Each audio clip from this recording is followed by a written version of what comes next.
Chapter 34. What was that? Areti voiced over the shipboard comm, her voice exacting as she conveyed genuine curiosity. As we were viewing the same anomaly through vastly different lenses, I could only speculate on the visuals presented. To answer your query, I do not know, Nadali responded, her voice resonating with a specific curiosity of her own. My readings suggest a spatial anomaly akin to a collapsing star, albeit on a smaller scale, but combined networking has identified it as manufactured. Areti was silent momentarily. She mulled that over. By whom? The Temple Garden, Nadali answered. Where did any rebel contingent acquire technology of that sort? Commander Aturg's gruff and warbled voice chimed in through the shared channel. Firepower of that sort and magnitude is unstable and highly irresponsible. The Imperial emergency badge would substantiate and disavow that claim, Commander, Nadali returned. That presents a conundrum, the commander began. That could be precisely the point, Nadali fired, cutting him off and rendering the comm silent as all parties waited for some form of follow-up. From her position in the ship's cockpit, Areti stared through the canopy view, trying to wade through her understanding. What if this isn't rebel technology? Nadali thought aloud. That would make sense, Farty. Our readings suggest intense magnetic force and scales of hypergravity in excess of 5 times normal. I would not think much of anything could withstand that level of ferocity, Commander Aturg noted. I am unaware of any corporate endeavor to that end. Mining consortium, perhaps? No, Areti said, interrupting the speculation. No. An impenetrable silence followed as both Nadali and Aturg patiently waited for her to continue. Areti herself working through various paths of logic. This is somehow familiar, although I cannot remember how, she said as she stared through the canopy at the darkened hull of the Challenger. Imperial familiarity? Nadali asked, working to spur the Shalactan's memory. Yes, I suppose so. A memo addressed to the Deputy Director more than 2 years ago. 2 years ago? You remember a memo from 2 years ago? Aturg asked, his sharp intake of breath and garbled tone implying a certain measure of comfortability with the conversation, Nadali noted. Hold, please, Nadali interrupted after intercepting Side's message to the Ravager. Areti took the opportunity to focus through her memories, placing the time and day she had witnessed the memo in question. What was the data header? She could see herself reading it as it sat on a corner of Audenhone's desk. Project Colossus, she said aloud as the memory came into full mental view. What is Project Colossus? Aturg asked, working through the congregation of consonants. If it remains within the Imperial database, it has another name now, Nadali said. And by the way, Side is here. Dark energy, quintessence, collected, magnetically stored, and routed through charged channels. Areti, that is impossible, Nadali fired back immediately. I didn't say it wasn't. MR had been working through the statistics and probabilities at the time, Areti answered. MR, Aturg asked. Military research, Nadali said before Areti could. To answer the next question, ISB always acts as an oversight body for MI and its classified research initiatives, Areti said. I wouldn't imagine ISART is free-sharing most things, much less classified military research, Nadali said, openly and clearly skeptical of Areti's assessment. Come to think of it, it is not only exceedingly rare, but it also hasn't happened since, she trailed off in thought. Areti, Nadali shot back. Yes, I know, Areti said as she shot out of the pilot seat. I have to get back to him, Nadali, she shouted as she turned from the cockpit and began the brisk run toward the aft hold. I feel as though I may have missed something of import, Commander Aturg garbled through the comms with some measure of confusion. They were fed the information, Commander, and will be targeted for breach and treason when it is learned that technology now lies within the grasp of a growing rebellion. Nadali explained her understanding of the cumulative logic. I see, Aturg responded, curious how the two women had reached that conclusion despite the sincere lack of proof.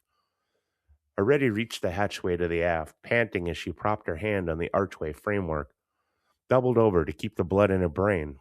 Nadali, I have to get to him. Nadali, masked with her network assembly, could only imagine the desperation on the Shalactan's face. I know, Areti. I am working out several strategies to that. Side will complicate the matter with an unknown level of unpredictability, but I am working on it. Areti pulled herself upright against the framework and put her hand to her forehead. I do not like that greasy man, Nadali, but he may be the least of my worries in the grand scheme of things. That would be a severe miscalculation on your part, Areti. The man represents only himself and his agenda with minimal oversight. Nadali responded with a sharp rising cadence and inflection, Areti noting both, as if the Beskin infused the comment with a rare dose of emotion. Where is Audenhone now? Nadali finished. Tagadataya. That is where I left him, at least, Areti returned quickly. Well, at least that uncomplicates a few matters. That ship is in this system, Aturg said before Nadali could. Before I lose ground in this conversation, how could a rebel prototype infuse the charged oscillator with dark energies without extracting what was necessary from a negatively charged energy source? The engineering heritage of the commander asked with sincerity. We would have registered a massive spike of solar wake, which we did not. I do not have the answer to that, Commander. As Areti has mentioned, we only have scant details and almost no factual data. Nadali responded, her voice returning to its calculating precision. However, we've seen what certain elements of the rebellion can do with only a dose of imagination and a mountain of hope. The commander returned a simple laugh that neither woman was prepared for. The Mon Calamari sucking air through the ship's comms and gurgling on his saliva in return. Areti's mind wandering down avenues of torture and the sounds of aquatic death throes before the voice returned to normal. In the hands of our own engineering corps, I could wager they would find a way to utilize both negative and positive energy modulators to collect, house, and discharge enemy fire using the technology. The comms fell silent again as all three participants meandered down their respective thought trails. Nadali broke the static silence first. It would explain a good percentage of our readings, Commander. My thoughts reflected, Fardi, Aturg responded. Scans are currently returning impossible readings as we compare them to only minutes prior. Commander, speak freely, Nadali interjected. Despite Miss Sigurn's affiliations, these are common threats toward rationality and common sense that require everyone's attention. What am I missing? Areti spoke up. 4 Imperial-class SDs no longer appear on our scopes, and there are very weak power signatures coming from the remaining escorts and picket vessels. He paused for a deliberate inhale of garbled breath. Even the 2 dreadnoughts present have sustained severe damage. He finished with a dramatic exhale. None of this makes any sense, Commander, Areti said, dropping her hands to her sides as she turned her body in tight circles, staring at the cargo bay's ceiling. No, it doesn't, Areti. Therefore, we will assume that everything is united in cause and purpose, Nadali added. Armand Isard could not have initiated this. The man no longer draws breath, Aturg added as he worked to piece together the events in his way. His daughter, Areti quickly fired back. Yasan is diabolical, to phrase it accurately. She blew out her breath as she crossed her arms before her chest. She is unpredictable and intimately malicious, and answers only to Palpatine, Nadali added to the conversation. Areti snapped her gaze from the ceiling to the massive conglomeration of web-like cables covering the Beskin. How could you know that? Deduction, to be frank. I have been able to access the entirety of her hearing regarding Imperial intelligence unification. Areti waited for some modicum of tangibility, a semblance or trace of reason for her own mind to venture toward an understanding parallel with Nadali's. However, there was no follow-up. And? The hearing was staged, although only 2 in attendance knew, Nadali said for clarification, and Palpatine was not present. That is entirely supposition on your part, Nadali, Areti suggested as she pinned her eyebrows together, feeling as though they were beginning to waste valuable time. I am afraid I have to agree with the imp on that, Fardi. It is a bit of a stretch, Aturg added, his thoughts digressing toward furthering strategies in the present. I understand how it could be construed as such, but I am operating within the influence of years of accumulated data and multiple direct links to an active network. In effect, I am my database. Nadali paused for a moment. Logic, however, does not dictate trust. For that, I can only ask. I am here, aren't I? Areti chimed in. And I have learned to, Fardi, Aturg added. The realm of data acquisition is a means to an end, Nadali began. Mathematics is inherent in everything, much like the Force itself.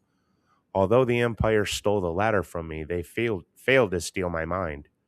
To add insult to injury, as it were, they enhanced my ability to view life through the lens of fact that only numbers can provide.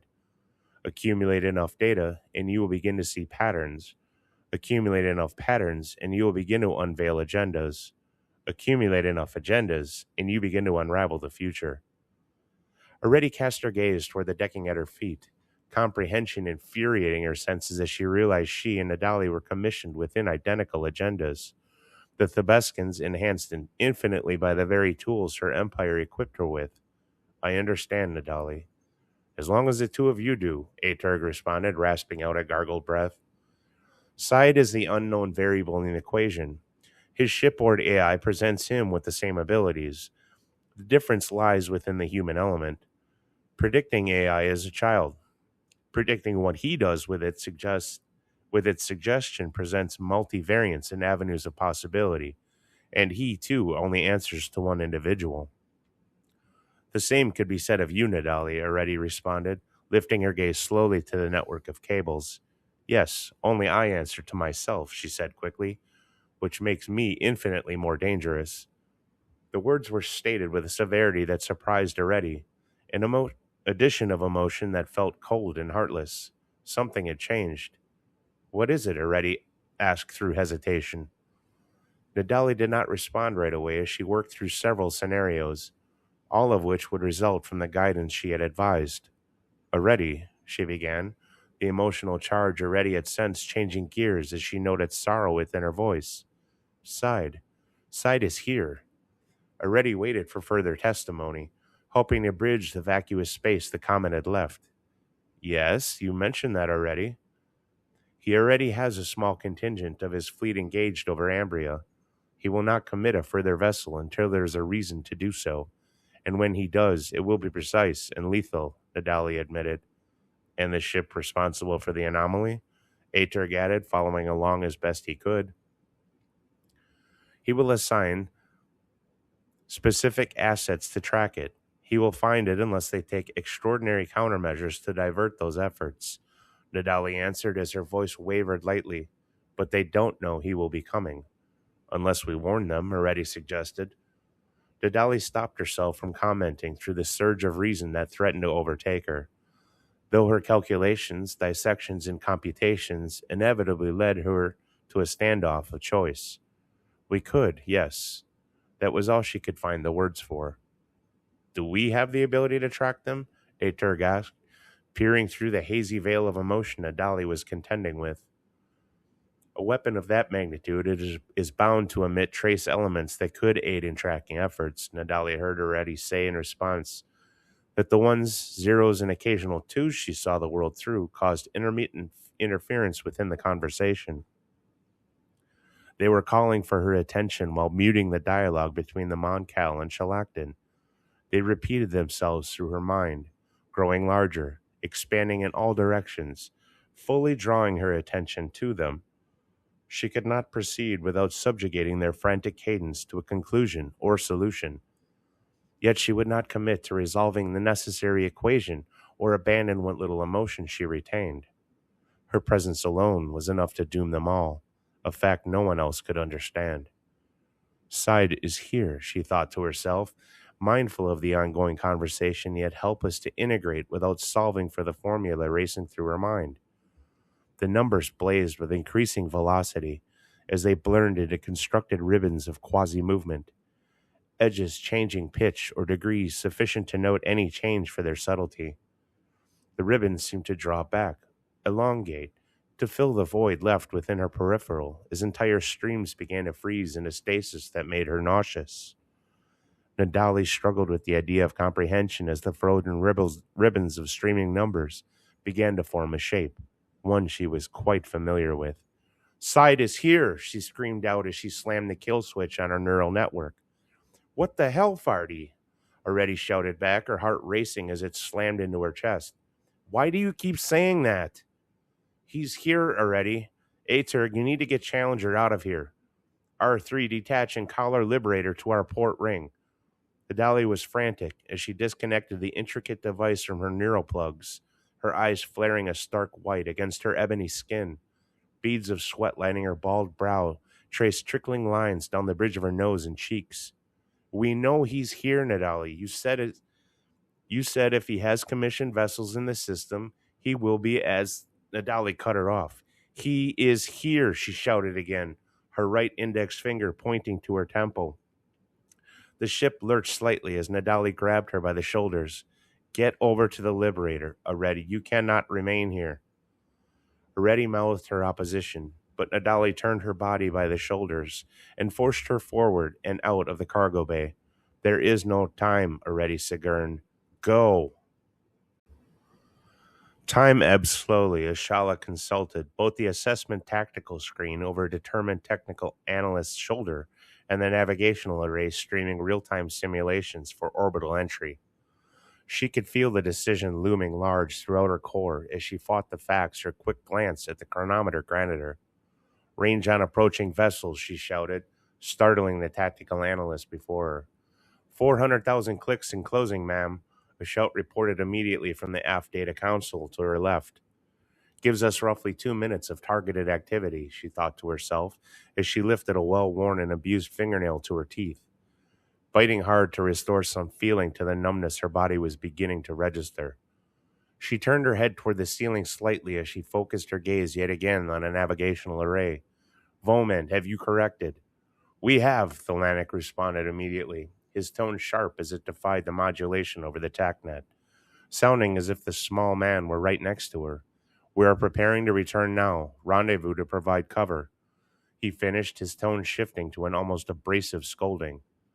Damn that man, she thought to herself as the seconds ticked away. She tapped the analyst on the shoulder as she bent to his ear. That screen is still registering all clear, correct? 100%, ma'am. Both dreadnoughts are without power, he whispered lightly in return.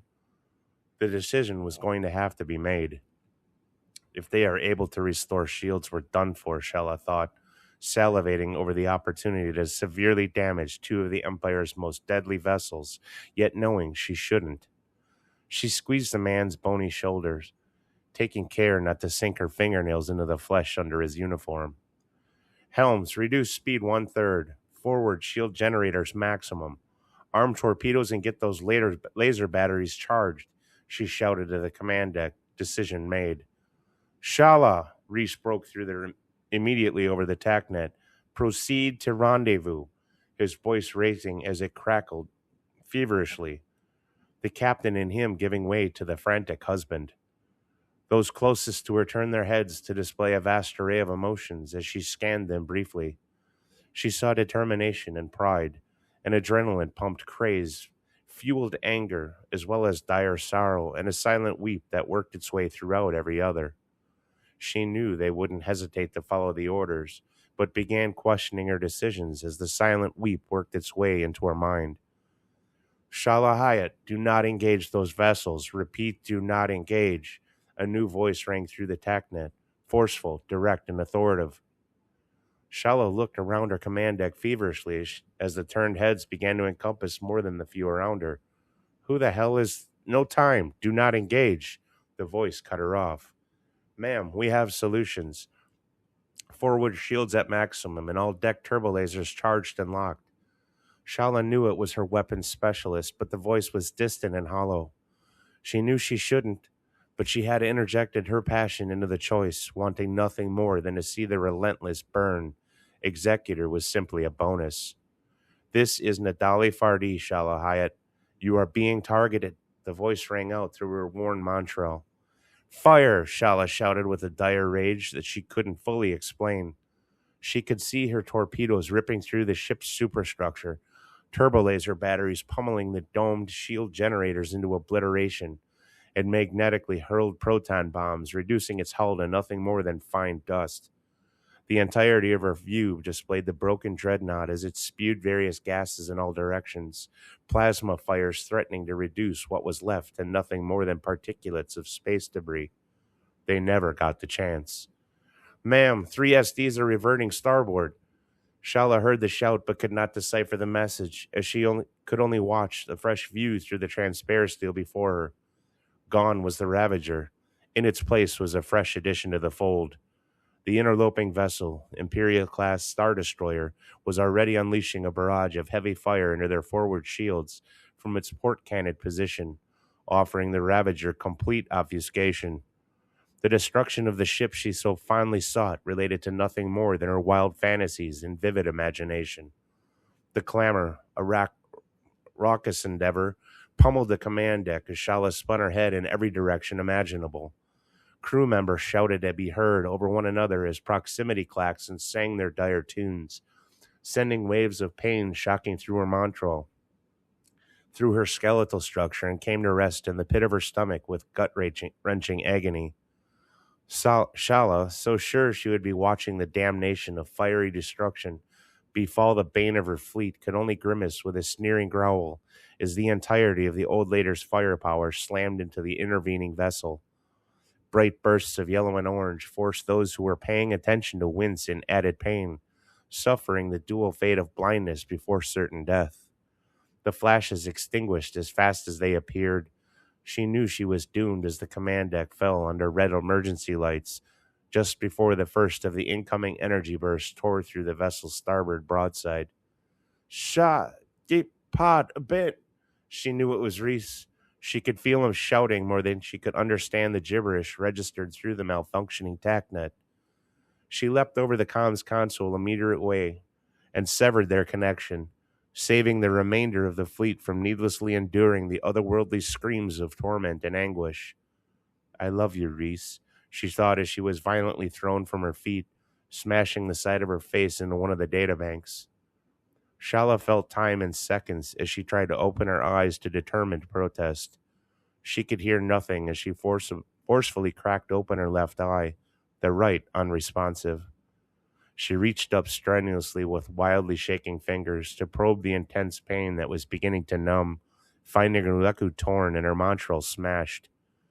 Shallah brushed past the bulging cheek, realizing her jaw was broken severely, warm blood rushing down her shaking fingers.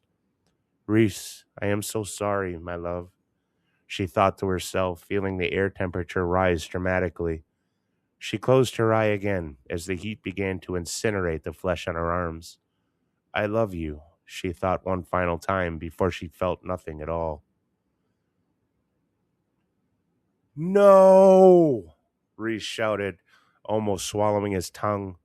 He shot from his position near the comms analyst and raced to the forward viewport, slamming his hands into its cold surface as he watched the distant ball of fire splinter and fade into blackness. His mind was a blur of irrationality as denial wormed its way through every recess of his soul. "No, no, no," he kept repeating, ignoring the hands of support that continued to pull at his shoulder. Reece was oblivious to the free-flowing tears as he pressed his cheeks into the translucent steel, smearing them into a skewing blur that looked like he felt. Reece felt the tears hit his hands in warm splashes as he clenched and relaxed them, his body slowly sliding to the decking as he twisted to face away from the viewport. Several crew members continued to offer what support they could, but their efforts were brushed away with increasing intensity. "Get off me!" he suddenly snapped, pushing himself to his feet with abnormal strength and speed. "Get off me!" he repeated as he spun himself again, slamming a closed fist against the viewport with a loud thud. He let the shock of pain thrust its way through the bones in his arm, a liberating fire he had no intention of quenching. Reece raised his other fist, quickly pounding the transparent steel yet again, splitting the skin over his knuckles, specks of blood smearing into the wet patch of tears. He continued to pound with his left and right fists, clenching them tighter with every blow, splitting the knuckles further and smearing his blood wider. Reece was desperately losing his inner war. 1,000 thoughts flooded what remained of his sanity, diluting the already cloudy pool of reason he had left himself. Reece, numb to the throbbing pain shocking through his bloodied fists, opened his throat to the contents of his lungs, belting a blood-curdling shout that forced those closed to back away. He continued to clench his fists, contracting whatever muscles he could focus on, turning his shoulders into duracrete, his biceps into wrought duranium cables, all in a vain effort to nullify the effects of his shattered heart.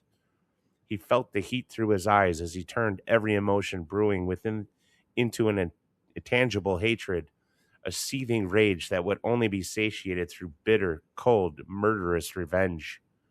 Reece felt the final tendrils of humanity evaporate as those offering hands of support seconds earlier began to retreat from him entirely.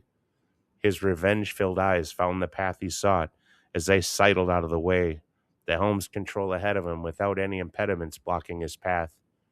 "Don't do it, Reece." The raspy twang echoed through the silence of the command deck, the accent specific and the tone quite serious. The assembled crew members, analysts, and technicians found reason to relocate themselves yet again as they opened a direct line of sight to both Reece and Kalla. "Look around you, Reece. These aren't just your crew. They are your friends," she said slowly, her right hand buried within her flowing robes, tickling the blaster holstered to her hip. "We've already lost enough to pride and arrogance, to vanity and pretense." Reece tore his hate-filled eyes from the helm's control and whipped his head to face her. "They killed Shallah, Kalla," he shouted, froth working the corners of his mouth. "As they killed my sister, Reece, and thousands of others." Kalla returned calmly. "We simply lost, Reece. To force the matter through the facets of your rage and hatred would only see the destruction of us as well," Kalla said, drawing her hand slowly away from the blaster. "You don't know that, Kalla," he spat in return, his gaze fixated on the rugged features of the Iktochi, infuriating himself further as he sought some form of emotion within them. "Do you feel nothing?" "Reece, I pleaded with you not to engage from the beginning. Have you forgotten that? Or is it simply that you find comfort in rage because now you too have lost something of meaning?" Kalla momentarily lost sight of her calm demeanor, her accent crafting her words into forged weaponry. The Conclave presented this fleet the opportunity to strike down our adversary. It failed, she rasped with severity. Do not present the Empire a larger victory than they have earned. The truth in the statement cut the final strings of what little sanity remained within the crazed human. His mind rehashed the perpetrator of his wife's death, reminded of it yet again through Kalla's words. "Empire," he mumbled through seething teeth, dripping saliva onto his boots. His focus locked on the disheveled man standing behind the Iktochi as everything fell out of frame. The man stared back, expressionless, unmoved, uncaring. Khanda returned the stare without moving a muscle, raising a hand to Kalla's shoulder in a supportive motion. "You," Reece snarled, diverting from the path toward the helm's control he was facing to move toward the Taprawan. "You killed my wife, imp." "Do not take another step forward, Reece, I beg you," Kalla said, her tone returning to its calming nature. "Let us retreat and mend our wounds." Reece stopped listening altogether as his final words echoed through his mind. All he could see was the expressionless face that would pay for killing his wife. Without another thought, he burst from his stance, his muscles exploding with ferocious intent. Speed unnatural, relentless intent. A guttural grunt and bellowed shout of rage escaped his mouth as he sprang toward the man, only to see his surroundings disappear into total darkness. His mind questioning the complete lack of bodily control that was taking place. His body crashing to the plating as quickly as it had leapt from it. Reece slid another meter before his body came to a solemn rest at Kalla's feet. Kalla herself returning her raised blaster to its hip-side holster. "Foolishness," the Iktoshi muttered, shaking her head slowly from side to side, sweeping the returned gazes of those digesting what had just transpired. "He is only stunned, rest assured," she said solemnly, finding it difficult to contain the sorrow that began to penetrate her conscious foreground. Tell the fighters to abort their runs and exit this system. We will follow suit and rendezvous with Temple Garden and Point Theta," Kalla said, doing her best to divert the sorrow as she posited the reason for a command deck in dire need of it. "Alert Vomend, as I am sure he is well aware of what has transpired. He will need to extract his ground forces immediately. she added, turning her head toward the human staffing the helm's control with an affirmative and authoritative nod. What do you mean, Lieutenant Commander? Quag Hurst shouted through his comms. Abort your run, Hurst, and rendezvous at Point Theta. Telesvar returned in a false sincerity. It is a simple order. The words were unquestionable as Kaiwick heard them cackle through his comms feed, his wing commander's voice determined but also melancholy. Hertz knew he had missed something. As he dialed his comm switch to relay the order, the contingent of fighters heading for the Imperial war machine. But what? All flights, aboard your runs, and dial in for Point Theta, he said, listening for affirmative responses as he powered down the forward laser cannons on his RZ-2. He was grateful that those under his direction chose not to question the order, although who knew they were all just as possessed of the same curiosity he was. Hurst? A final modulated voice crackled through his thoughts. We do not have an operable hyperdrive. The voice trailed off in an echo that seemed appropriate to Hertz as he stared ahead toward the pulsing oranges and blues of the oddly configured star destroyers they had been tasked with attacking. How the hell did this bit of information escape him? He thought to himself, damning the pre-flight teams. Who was that? His thoughts drifting. Kaisi? He said gratefully he had switched off his outbound feed. Kaisi and Halloy, Hurst amended, quickly understanding the pilot's dilemma as his K-88s filled his cockpit with their chugging roar. He quickly toggled his outbound comms to flight command. Tell us, we have a problem. Hurst waited several seconds for a response before contorting his features, checking in to ensure he had selected the correct channel. Tell us? No answer. Hertz caught the blinking red light sent into his comms control panel, an incoming message. He toggled back to flight control. Kaisi, Halloy? Sir, the fleet has already left the system. Modulation dehumanized the voice as Kaisi offered the facts. Hertz turned his head to find that the three of them were the sole remnants of the fleet as he checked his tac screen. Well, that poses a problem, doesn't it? Sir, get yourself out of here. We can try making it to Fomen. It was Halloy this time, and the comms did little to mask Nautilin's high-pitched voice. Hertz could only stare at the enormous ion engines of the Star Destroyer before him, knowing there was no appropriate response other than the one he had on the tip of his tongue. We go together.